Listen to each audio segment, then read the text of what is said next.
This is the field of Mars. Mars, the Roman god of war. It's a war cemetery. Originally, it was for soldiers who had fought in World War I against the Russians. But when the Soviet Empire took over this area, they changed that and it became a Soviet cemetery. But then, more recently, those bodies were removed, and it's now only for soldiers fighting against the Russian invasion. About 2,000 graves here, I'm told. And I'm also told that they've had to close this cemetery because it's full. They have to find another field of Mars. Every city in Ukraine has one of these now. And it is now incredibly 4 full years since the Russians invaded, launching a full-scale invasion, trying to conquer Ukraine. That's nearly the length of World War I. This is a major land war in Europe, and it amazes me how little importance the British media and chattering classes attach to it. Estimates vary, but the mainstream consensus seems to be that the Russians have lost about 1.2 million men in this war, perhaps 400,000 to 500,000 of those being killed.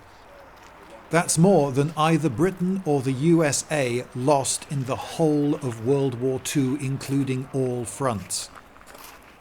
I found out today that 63% of the Russian population is female. This war is doing its bit there. When I asked people in Ukraine to make predictions for this war, not a single one would. They felt that this really could go either way, and though the Russians are losing men and equipment at twice the rate of the Ukrainians, they also show a shocking and depressing willingness to carry on, perhaps to win against the smaller country by simple attrition of population. This chap won 4 medals. And these are not just medals for showing up. These have to be earned with gallant action. From his birth date, I know something else about him. If he was that young, under 25, he must have been a volunteer. We stopped and spoke for a while to 2 grieving parents whose son is buried here. They were disappointed that the proposed designs for the permanent graves are so small.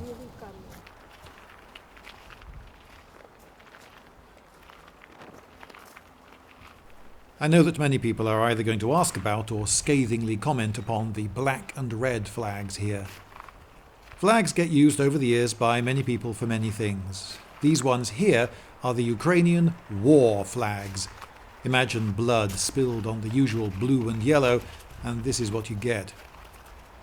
Over the years, these red and black colours have been used by many Ukrainian sports teams and political and military groups, including some unsavoury ones, banned in Poland. In recent elections, these political parties have typically secured something like 1% of the national vote. Here, though, grave after grave after grave uses this flag, expressing a unity of warlike purpose. These people were not all ardent political extremists. They were just people fighting for their country, and, indirectly, mine.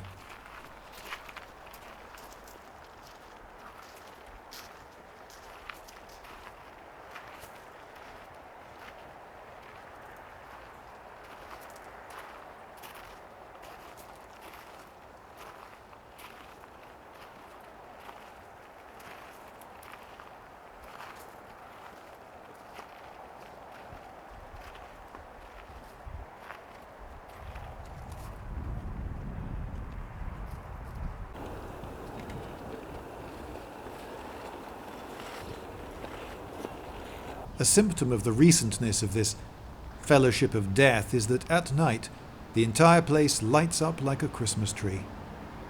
The batteries in the many lanterns are still charged.